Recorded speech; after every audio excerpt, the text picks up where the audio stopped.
After a thousand, after 1,000 years. Okay. What's good, YouTube? Welcome back to another episode of the Voice Center podcast. It's your guy Martin O'Hoare here, and I'm with Joe Miranda. Joe, how you doing today, man? I'm doing good, man. How are you? Man, it's been 1,000 years since we last recorded. We apologize for that. Been like a long inconvenience. Too much stuff to do these days, but we're here, and that's all that matters. So, gonna get to a lot has happened since we last recorded. NBA playoffs wise, now we're getting to the conference semifinals.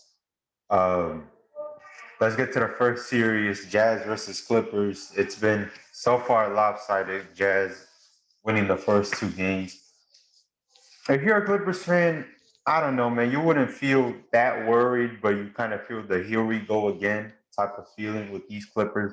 And there's always something with these dudes, man. I don't know what it is, but like there's always something going on with these Clippers. So you just kind of see, well, we'll just kind of see how they respond today as they play game three today. But yeah, give me your early takes so far from this series, man. Um,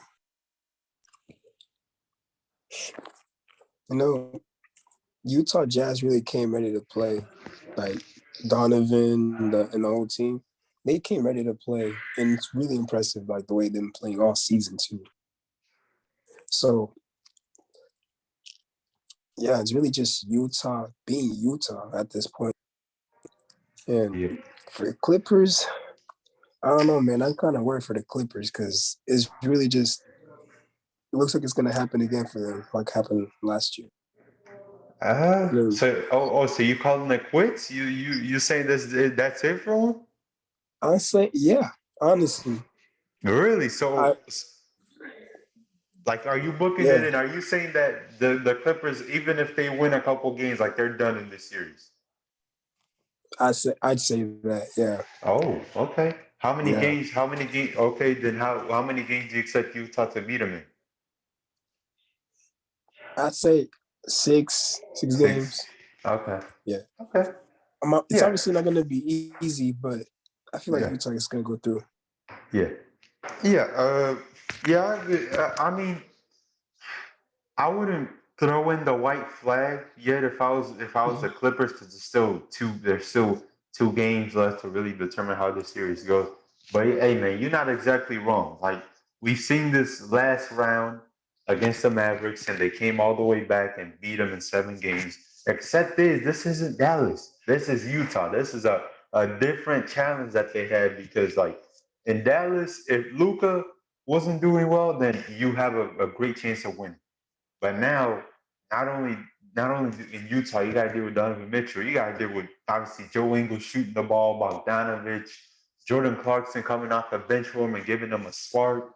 Like they have a multitude of options, and they're missing Mike Conley, who's like their second ball handler. Because I've been hearing that like people prefer like Mike Conley not to obviously not to be injured because nobody likes to be injured, but like Donovan Mitchell being the primary ball handler, like him having the ball majority of the times.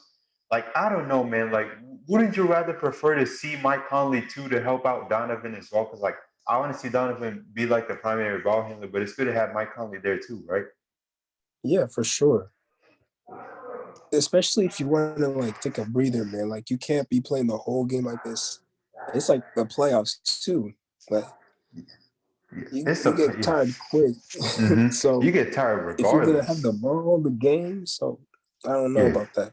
Yeah, because some people want to like see him as like, and I get it. Like I want to see it too, but he like Mike Conley's not gonna play today, but I want to see Mike Conley play just because. So Yeah. essentially, when Donovan goes to the bench, Mike Conley can be the secondary ball handler for him, coming off the bench, and he can guide the second unit. So no, I was kind of like to see that, but yeah, this series has been interesting just in terms. Let me get to the Clippers perspective first, where Ty Lue with his rotations, like man, you remember in Game One, man. I mean, he was his rotation got so deep that he played Boogie Cousins some minutes. He played Hmm. Patrick Beverly some minutes, and then you got to see in Game Two.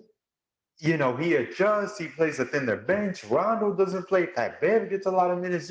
So like, we don't know what rotation Ty Lue is rolling with because like Terrence Mann, 1 minute Terrence Mann is getting a lot of minutes. Next minute he's not. Luke Kennard obviously he's playing a lot better. He's playing a lot better because he's had more opportunities versus the Dallas series in which he barely played until the final two games. But now in this Jazz series, he's playing a lot more. Like I don't know what's going on with his rotations, man, because like Rondo had a DNP. I thought Rondo played, but Rondo did not play one of the games. So that's also that. And then Patrick Beverly, look, Patrick Beverly, I don't let me see how many points Patrick Beverly is averaging because Patrick Beverly ain't do nothing special. I mean, he had 3 points in game two. So you don't expect Patrick Beverly to do much offensively regardless. He's just out there running. Like pretty much. Like remember when Russ said Pat Bev tricked y'all, man? He was out there when Russ said that about Oh Pat man, he Bev. just runs and pisses you off Yeah. sometimes. They're just playing defense out there. So Pat Bev, why Yeah, is he getting so many? I mean, he got 21 in comparison to game one. He got 6 minutes. In game two, he got 21 minutes. So he saw true. a significant jump in terms of his minutes. So I don't know how Ty Lue is handling his rotation, but it'll be interesting to see, man. Like if he has like a consistent rotation, because like I said, you're playing different guys, and so it's like this is the playoffs. And like you can't be Yeah, playing a lot of guys because your top guys are already getting a lot of minutes. So it will be good to take the load off of them, but that's why you play them heavy minutes because the rest of your rotation can't see a lot of those minutes because of the fact that you're giving them to your primary stars. So yeah, we'll see. First thing for the Clippers is Ty Lue's rotation. You got to figure that out too, because this has been confusing. The second thing is Paul George play. Give me your reactions to Paul George play so far, man. I mean, he's still scoring a decent amount of points, just maybe a little inconsistently the shooting percentage. But I don't know, man. Like I wouldn't say Paul George is playing worse than he did last season for the playoffs because he has improved a little bit. So Yeah, I wouldn't put the blame on Paul George. yeah. Paul George is man. These last 2 years, especially, Paul George has just like it's been interesting. 'Cause, like the whole narrative on him has pretty much changed. Like he Yeah. went from this guy to that guy to that guy to this guy. And the narrative for him seems like all the time. But when it comes to Paul George, um, we know what Paul George represents. Hold on, man. Yeah. We know what Paul George represents. Like he's one of the better two-way players in the league. Like offensively, we know that he has one of the smoothest games in the NBA. Like he's just like it's beautiful sometimes seeing his play. And then defensively, he can be one of your best defenders. Not in obviously not in Dallas. So he like I said, Luca cooked him, but Luca cooked everybody else on that team too. So Mm-hmm. he was just one of the all the others that they got cooked by Luca in that series. Now Donovan Mitchell's giving it to him too, and Donovan Mitchell's giving it to everybody else. So you got that too. But Paul George, like he has these games, man, where like he just disappears and you can't find him until like the fourth quarter. Like I get it. Hey, if it's not obviously we hear this quote. I will say we hear this statement like it's not about who's first. It's not that. But like how you start indicates how you finish. Pretty much is what I'm Mm-hmm. trying to say. And with Paul George, he always has a slow start, and then it's not until the fourth that he plays better, but sometimes they lose. So in terms of like Paul George, I mean he's averaging. I mean he's playing good. He's playing good. I mean he had a double double last game, but he was 8 of 18 and obviously 2 of 6, so not his best game. But Yeah. I just think that I mean they got to do something defensively, man. Because I don't know. Because it looks like Luca. It looks like the Dallas series all over again in terms of how they're playing Donovan Mitchell. And Luca and Yeah. Donovan Mitchell both give you challenges because Luca can score. We know Luca can score. He can score. Step back. One-legged fadeaway. Like we know Luca can give it to you.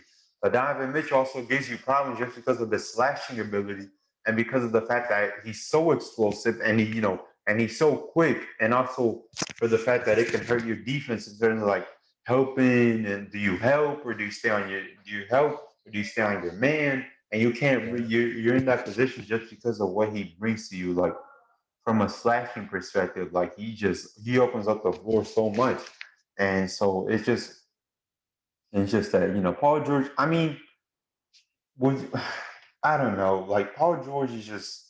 Let me see his numbers. Let me see his numbers. I don't know, man. I mean, is there really much Paul George can do? Honestly, man. Like, is there really anything that he can just improve on? Do you see anything out there concerning? I mean, I'd say the consistency in the shot, like shooting 2 or 6. I mean, I could obviously get better. So I'd say really just consistency. Yeah, he. Let me see. He's averaging. I mean, let me see his. I mean, he's shooting 31% from three. Obviously, that's not great. Yeah, 43% from the field. It's kind of considering where guys are in the high 50s now. It's just kind of. I mean, overall, I I don't know, man. I just think yeah, he just has to be more consistent. Yeah, I think with yeah, him is just being more consistent, and then defensively, they did this in the last series where Kawhi always wanted to switch on the screens in the early games, and then when it came to the final two, he played defense on Luka when it mattered. When it mattered, he locked up Luka and he was giving him buckets on the other end. So I think with Paul George just being consistent, and on for the fact that we've seen this before and they've come back and won. That's why they're here playing against Utah. So I hmm don't take much from these first two games, other than for a fact we've seen them facing adversity and we've seen them overcome it. Now, can they do it against Utah and get this series, tied at 2-2? So that's the first thing. Ty Lue's rotation. That's the second thing. Ty Lue's rotation and PG's play. And then really the third just comes from shout out to Reggie Jackson, man. Essentially when they had a 21-point lead in the third, had it not been for Reggie Jackson, they would have gotten blown out. So I mean they lost regardless, but it would have been by a yeah. bigger margin. So shout out to him with that. And then just Did he the have like others. 29 points that game? Yeah, he did. He played Yeah. great. So and then all you need is just something from Kawhi. Because they took a 2-point lead at the with 7 minutes left in the game, and then they got beat the rest of the way. So they kind of went on a cold streak for a minute there, and so it just kind of showed that PG and Kawhi don't play as good or don't play. I wouldn't say as good. Don't play up to their standard, and they only lose by 6. Because in hmm these two games they pretty much lost by a combined of let me see because they pretty much lost by a combined 9 points. So by game one and game two, you by a combined margin of 9 points. So they're still That's in actually this. good. They're still in this. So Yeah. we'll see what they do with game three. Mike Conley is out today with the hamstring, so we'll see Donovan being the taking them ball handling responsibilities. But we need Donovan to be cool and fresh. So we need Mike Conley to obviously don't rush it, but whenever he's healthy enough to come back, then we'll kind of see that. But that's the Jazz and Clippers series for right now. Game three is today, so just Clippers just Kawhi and PG just play better. That's all we're Yeah. asking. Just play better. So all right, we got that, and then we got the Bucks versus Nets series. The Bucks winning Game Three yesterday by they played awful, but Yeah. they came away with the victory. And and we talked about this yesterday, man. Like this stat, I cannot get over. Them dude, Giannis and Chris Middleton had almost 80% of their points, almost 80% of their points, and and they only beat the Nets by 3. Like that's how crazy. Like them boys literally had to carry that Yeah. team to the finish, and it just kind of showed how like Brooklyn has like Kyrie and KD had one of their worst games, and Joe and everybody else went cold too, and they all lost by 3. That's how. And then they don't even have James Harden, which is just crazy. Give me your reaction so far from seeing the first 3 games of this series. I mean, that's a really good series right there. Like really good games, but it still worries me for Milwaukee, man, because they only by 3 points, and they were actually about to lose that game too. Because I don't know, but Brooklyn was doing at the end, freaking messing up that play. But man, just imagine James Harden coming back, all them players shooting well. Because KD and Kyrie are not going to be shooting like that every game. So, Mm-hmm. man, I don't know, man. Like, Yeah. Milwaukee's iffy. Yeah. Yeah. It's just because they don't even have Harden, and it's just kind of crazy to see like how they are. Drew Holiday has been struggling in this series, man, and Mm-hmm. his struggles continue, and you kind of see it because he's like he obviously he's a ball handler for him, but in terms of offensively, like playmaking, that's kind of what he's been doing for him. I mean, he's averaging, if I'm not mistaken, six. No, that's his regular season stats. Let me see. Yeah, he give me your take on Drew Holiday struggles, man, because that boy he's been struggling for him so far. Yeah, man. I don't really know what's up with that. Because I feel like maybe it's because Giannis is taking up most of the ball, has most of the possession. But I don't know. I don't know. Like Yeah, I know for a fact he can definitely get better. He'll improve it. It's not gonna get worse than this, but we'll see what he does. yeah, man. He's been it's been tough to see so far. Like, I mean, he had 9 points and 5 assists in game 2. So he Yeah. and also his effectiveness offensively take like his value goes away because Giannis is a ball handler sometimes for the Bucks and also Yeah. Chris Exactly. Middleton as well. So you got that. So now defensively, we know what Drew Holiday represents defensively. It's just that offense. So we're expecting him to do more offensively, but how can he do that when he doesn't have Yeah. the ball in Exactly. his hands a lot? Because The Giannis and third Chris, option, pretty much. yeah, he's the third banana boat. So it's just kind of like, how are we expecting so much out of him when he's not given the opportunity to do so? So yeah, I want to see Drew Holiday like get more involved offensively. I know Bud never makes adjustments, but at least just kind of make the adjustment to get Drew Holiday going and so Mhm. stuff like that. Because we know what Chris Middleton, when he's right, we know Chris Middleton can score. We know what Giannis also. Obviously Giannis is limited with his shooting, but we know obviously he can be. He's a problem when he gets to the paint. But yeah, man, I need to see some Drew Holiday involved more in the offense, like. Because he's a guard, so he's supposed to have the ball in his hands a lot more, but he's Yeah. not Exactly. because Giannis and Chris Middleton are taking that part of it. So yeah, that's kind of it for like this series we shouldn't be talking about it this much because Nets are gonna win this. I mean, Kyrie Yeah. and KD have probably their worst games, one of their worst games in these playoffs, and they only lose by 3. Like they're Yeah. fine, they're fine. So Yeah. yeah, we got that. And then let's get to the next one.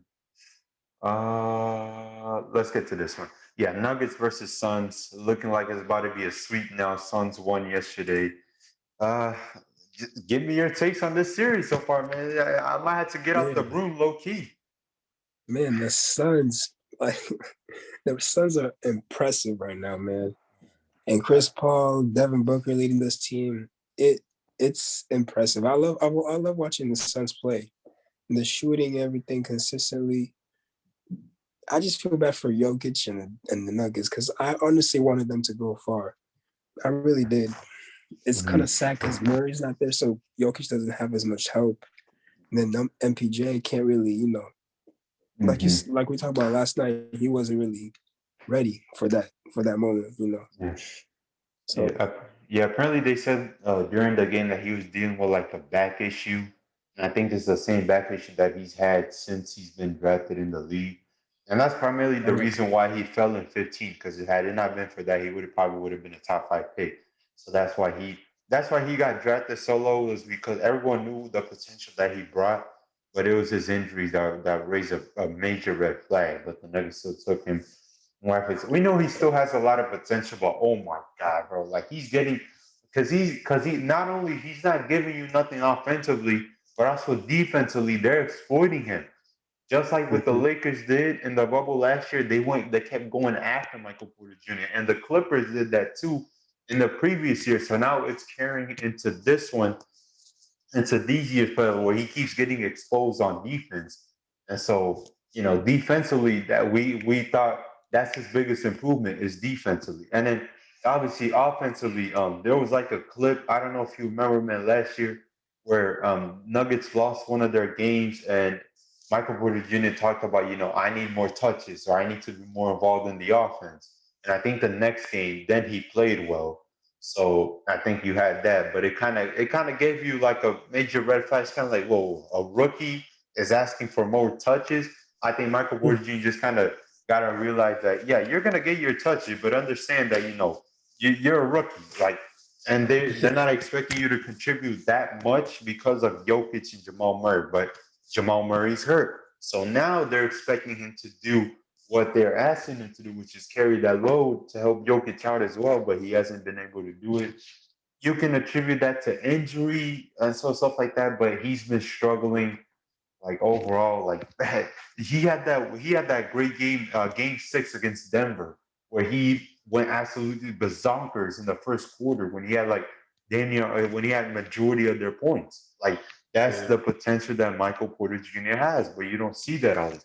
I mean, Aaron Gordon didn't score until the third quarter. So you're not expecting much from Aaron. It's really defensively that Aaron Gordon is focusing on, is trying to stop Devin Booker and the others. But Monte Morris, in the minutes that he had, what? No, no, never mind. No, I'm tripping. No, never mind. Yeah, I mean, come on, man. I mean, look, Campazzo, you're not expecting much out of Campazzo, but he only had 3 points. Austin Rivers had 6 points. Michael Porter Jr. had 11 points. Paul Millsap off the bench had 11.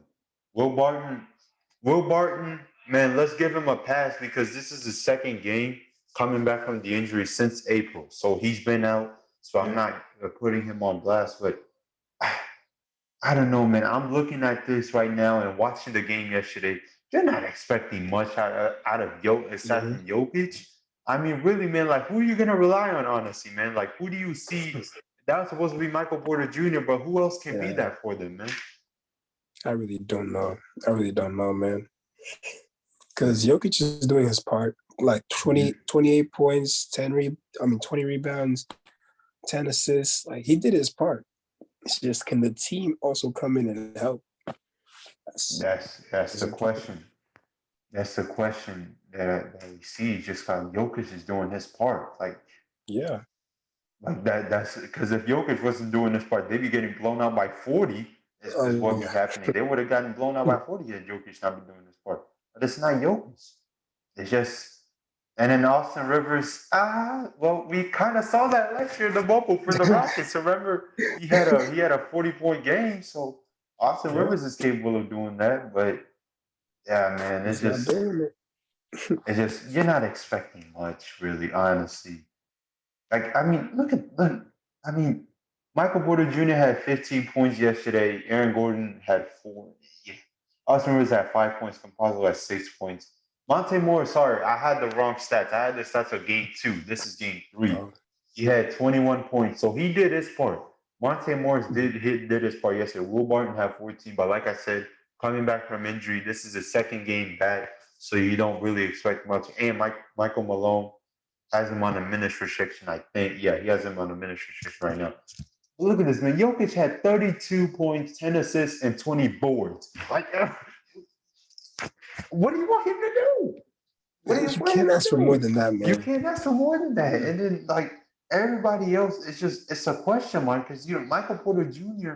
has not been giving them that since. Yeah. So we haven't had that one game in Portland. In the Portland series, we had a couple games where he played really well. But in this series against Phoenix so far, nothing. So, like I Yeah. said, they're saying that he's dealing with back spasm, but he's still out there playing. So if it was really a problem, then he wouldn't be playing. So Yeah. he's just kind of, And he looks fine to me yeah, he from does, watching. he does. But hey, Nuggets just gotta. This series is pretty much over. You calling this Yeah. a sweep, right? Yeah. I'd say it's a sweep. Yeah, this it's a sweep, and I feel bad for Jokic, but just kind of Jamal Yeah. Murray's coming back next year. Not to start the year, obviously because of the ACL, but Jamal Murray's coming to start the year. But now let me get to the Phoenix Suns. These boys, my goodness, Chris Paul. I mean, CP3. He, I Uh-huh. mean, mm, that man is Point guard. something else. Point guard. I mean, oh my gosh, you just because they have like they're so disciplined and like shout out to Monty was like they don't have the experience, but you can assume like throughout the season that Monty Williams kept telling them, especially like as the season started to end, like these are the games that like this like playoff game, not literally playoff game, but this like the type of like grit and grind games that we gotta win. These are the type of games that y'all gonna see in the playoff. And so far they've been playing great. Like they had the shooting, obviously they had the defense, they had the leadership in Chris Paul, the the threat that Devin Booker has become. Devin Booker has been waiting for this stage. Oh man. Boy, he's been waiting for this stage because I showed you a stat, man. ESPN had a stat that like since he's been in the league, like he has the most points for an active player without a playoff appearance, which was 9,000, over 9,000. So since he's been in the league, he's had over 9,000 points without even making it to the playoffs. And now you see what he's doing Crazy, in the man. playoffs. He's special. We knew he was a special one before this, but oh my God! For those who didn't know that But Devin Booker was this special, look at what he's doing. So he's just getting better too. he is. He is.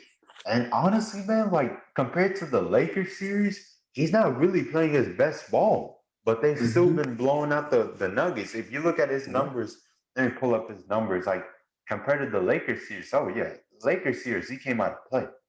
Like he came out to play in the Lakers series. Like we know that. I'm trying to look up his stat. Yeah. He man. Oh, no, that boy Devin Booker. I'm trying to look for his stats. But yeah, compared to the last year's, like overall, this is his first playoff appearance, and he's played spectacular, man. Like, he's averaging 27 in these playoffs. But we saw in the closeout game when he in the closeout game against the Lakers in the first quarter. Like we saw what Devin Booker did. So Man. he's a special one. So we know that. And obviously they're a deep team too. So they got it's just it there ain't much that we gotta say about the Phoenix Suns. Mm-hmm. We know how good they are. They're different. Them boys are something else. So yeah. And Chris Paul, I think Chris Paul, like they had a stat saying that Chris Paul is like the only player in NBA history to have like 20 plus assists and one turnover. Like Oh Chris yeah. Paul, like there's a difference between like you playmaking and you just giving it to guys, but you actually playmaking and kind of reading what the defense is giving you and trying to make the right pass. And that's what Chris Paul is. It's kind of like all in Mm-hmm. slow motion. Okay, find the right read. Okay, that guy's cutting. Okay, that guy's going is at the 3 point line. Like he's just all there. And that's Yeah. why Mikal Bridges and Cameron Johnson, not just for their offense, but their defense and what they provide too. And obviously Jay Crowder. We can't forget about the Jay Crowder signing too. And then picking up Torrey Craig. We can't forget about what he's been to. Obviously, more defensively for him. But man, they just and DeAndre Ayton.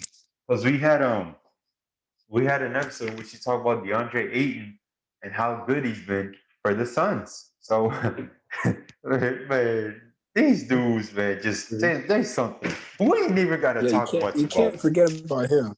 Yeah, you can't forget about him too. CP3 and D Book, DeAndre Ayton, everybody out there, they know they're contributing big. So shout out to them. Mm-hmm. But just the balanced scoring that they had, like from their top guys, it's just it's they something else. All right, that we done with Yeah. that. It's a sweep. We're already calling it. I'm sorry, Nuggets fans. Jokic's been doing this part, but everybody else has been a question. And now we get to the final series, which is the Hawks versus the Sixers. Sixers won yesterday, in Game 3, but yeah, obviously, um, I didn't. I did what? Yeah, I watched Game 2. I didn't. I only saw the first half and a little bit of the fourth quarter. But so far from what you've seen from this series, man, and looking at what you've seen, like give me your take so far on what you've seen so far from this series. I haven't really like gotten to watch it fully, but yeah, I don't know, man. I'm hoping for the Hawks to win it, but we all already know No, 76ers no, are gonna go no. for it. I'm sorry. But No, with no, Joel Embiid, no, no, man, no, Joel no, no, Embiid's no. I'm sorry. what They're not winning this series. I'm sorry. 76ers? No, the Hawks. Hawks Yeah, ain't yeah, winning this yeah, series. Yeah. yeah, yeah. Embiid's doing his thing. Ben Mm-hmm. Simmons doing his thing, Ben but Simmons they're was at he was playing great yesterday. I don't know if you yeah, yeah you didn't see majority of the game, but what I can tell you from what I watched is that Ben Simmons was aggressive, and when mhm, Ben Simmons is aggressive, Philly is really a dangerous team because yeah, offensively we know he doesn't do much because he obviously he's not a great free throw shooter. He doesn't even want to attempt threes. But when he is aggressive, getting to the basket and setting up guys like we know Ben Simmons checks every other box aside from shooting. Everything for else, like he sure. does really well. So, and obviously, man, like they're making adjustments in terms of defending Trey Young. So, majority in game one, Danny Green was their primary defender on Trey Young. That changed quickly. Now it's Ben Simmons, Matisse Thybulle, or sometimes Tobias Harris. But you kind of see Mhm. what they're doing. And Trey Young's a good Trey Young's a good player, but it's just man, they're Trey Young is great, but also you're not gonna lock up Trey Young. Like, you're not gonna lock up Trey Young, but just try to make Mhm. things difficult. And for Trey Young, he still he still had a decent game. I mean, he had Yeah. 28 and 8, so that's just kind of how it is sometimes. But yeah, he didn't like Bogdanov. They struggled, especially shooting from three. They struggled. They were like 6 of 23, and they're Yeah. primarily a good shooting team because of the guys that they had in Bogdanovich, Herter, Gallinari, and obviously Trey Young now. But yeah, Philly has changed their game plans like completely from games one to now games 2 and 3. Defensively, especially on Trey Young, man, Ben Simmons is a Yeah. menace to society. That dude is just like in terms of defending, like he's always active, like Mhm. he's ready. So yeah, man, they're like I have Philly winning this series. I kind of had a feeling that it will be a long series. Obviously, Philly is now leading 2-1. I don't know, man. You had the Sixers winning this one, right? Yeah, yeah. How many games? I'd say at most 6, but Well, I don't know. yeah. It could be shorter than that. Hmm. Yeah. Given what Philly has adjusted, like what their adjustments have been from games one to now game three, it kind of does tell you that this series is over. But hey, Yeah, Atlanta, they can still surprise you and win game four. But yeah, I had because they Philly. weren't shooting well either. Yeah, they So weren't shooting the they ball well improved either. that. So yeah, yeah. Yeah. So they'll we'll see how they respond in game four. But Joel Embiid dominant. Joel Embiid. Yeah, we know what Joel Embiid represents. Danny Green got hurt yesterday in the first quarter with the calf strain, and they also reported a couple hours ago that he's out with the calf strain, so he's not going to play for the rest of this series. And Philly wraps Atlanta up. I don't think he's either going to play in a upcoming series, between which we're all assuming Brooklyn gets out of. So Mhm. he's probably not going to play in that series. So and then they started Fork on Korkmaz for him because Fork on Korkmaz normally comes off the bench, but now he's gonna presumably be the starter for him. And he gives them shooting. He gives them shooting, which is actually what Danny Green gives you. But Danny Green gives you that normal 3 and D that he provides. But Mhm. Korkmaz can give you the three ball. But defensively, he's kind of like he's not kind of like Danny Green, but he's still gonna do his job. So overall, like we kind of know that. But yeah, it's yeah, Philly should wrap this up. But Korkmaz has been good. He was good for him yesterday. He had about 14 points for him. So in terms of spotting up and shooting, you can do that too. So when Philly, because like when Ben Simmons is like we know what Joel Embiid is gonna do, but when Ben Simmons is aggressive and Tobias Harris and Seth Curry shooting the lights out, and Philly's a dangerous team, and so we just kind of getting to see that. But yeah, that's pretty much it overall for the playoff coverage. Game three today, and so you said that pretty much for the Clippers, like that's it.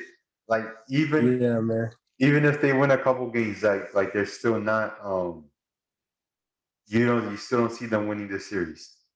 Yeah. I mean, unless Paul George and Kawhi just like, dominate, I don't see it. I don't see it. Wow. That's Yeah. just crazy. I didn't expect you to throw in the white towel I expect you to throw in the towel Yeah. that early, man. That's kind of crazy to see, but hey, we'll see. We'll see how they play in game three. Obviously, these last two games you only got beaten by a total of 9 points. So they're Yeah.